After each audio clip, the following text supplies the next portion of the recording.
Okay, just a really quick update. I gave the front a basic cleaning. I think that's as far as I'm going to go. I don't want to take any of the words off. It is oversprayed. It's all over this thing.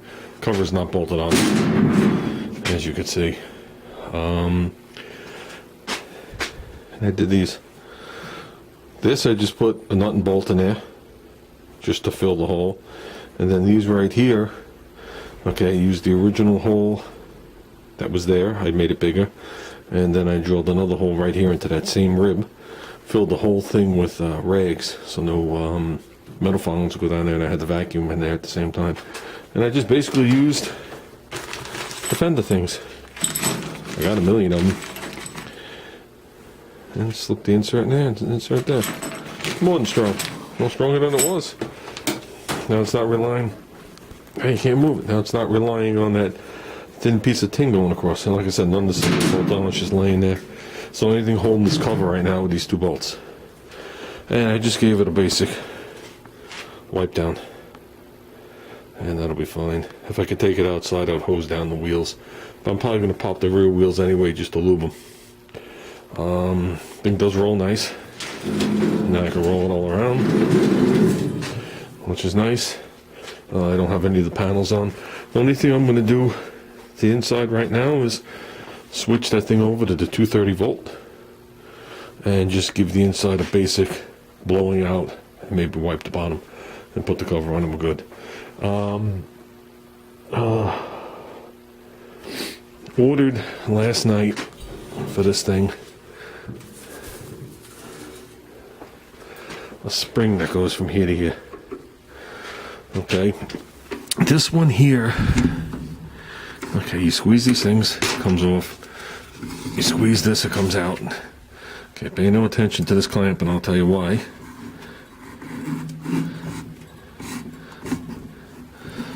And then this basic thing turns with resistance and there's a pin here. Okay, behind this nut is a spring and a washer that looks like the same washer that would be on the front spindle you call the washer cannot spin. Okay, and it just puts resistance on this. And you line up that stud to the hole in the back. Okay, so after you put this thing on, and you look for the hole, which I didn't look before I put it on. Okay, if that's up, it's got to be, I don't think that's it. Oh, it's got to be right there. That's the best it fits. Now you put a spring on here, and you go like this. And the spring just puts enough pressure to keep it held into that pin. That's all it does. They were using this clamp, because this clamp was here when I got the machine. So they were just going like this.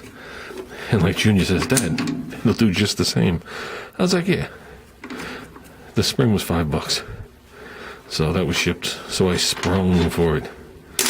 And for a while, I couldn't figure out what this was. It was sitting here. I thought maybe they had that pushed on there. Then I looked at it and I said, what a stupid ass. It's an axle seal.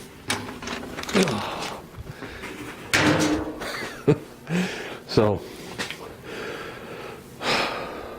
with that, like I said, cleaned the back, cleaned off the hose, cleaned the wire. Just give it a basic wipe down. That's good enough. It's nice. I don't have to worry about scratching it. So basically I'll come back out here, just give it a quick wipe down. We'll bolt this cover down permanent, call it good, and I'll put the bottom cover back on, which is sitting over there. After I wipe it, that shows you how nasty this thing really was. It definitely does look a little better. At least you can see it's blue now. Had some white shit all over it. And we're gonna call it good. And that's it. So, with that, guys, we're out of here. I'm not gonna bore you with the videos on this thing. If anybody knows of, we are now officially looking. I got a couple of feelers out as of today. Junior went to order the gauges for the car. Like I said, I want to do it all in one shot. And when I made that statement, I actually made a full statement. The only wiring to the gauges are going to be to the lights. The gauges are mechanical. So I still have to run I run copper line to the oil pressure gauge, and the water temperature gauge will have that capillary tube.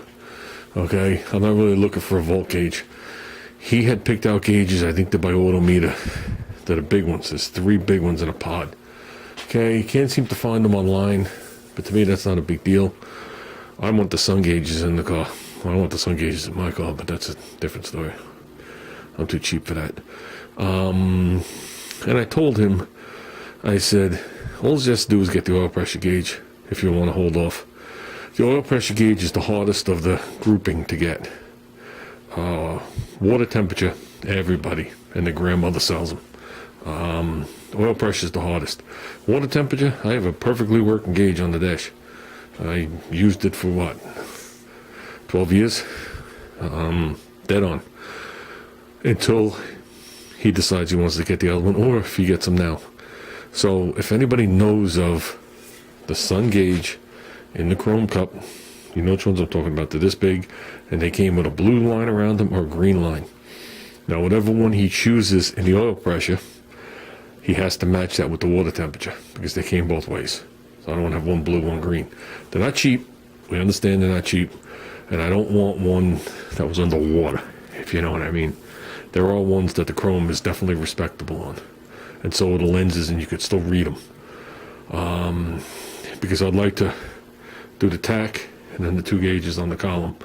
In the olden days, it was more like the tack in the middle and the gauge on each side, or it was the tack in the middle and then the gauges up on the dash. Don't want to do that. Don't want to do that. This car's a mint dashboard in it, and I'm not hunting another one down.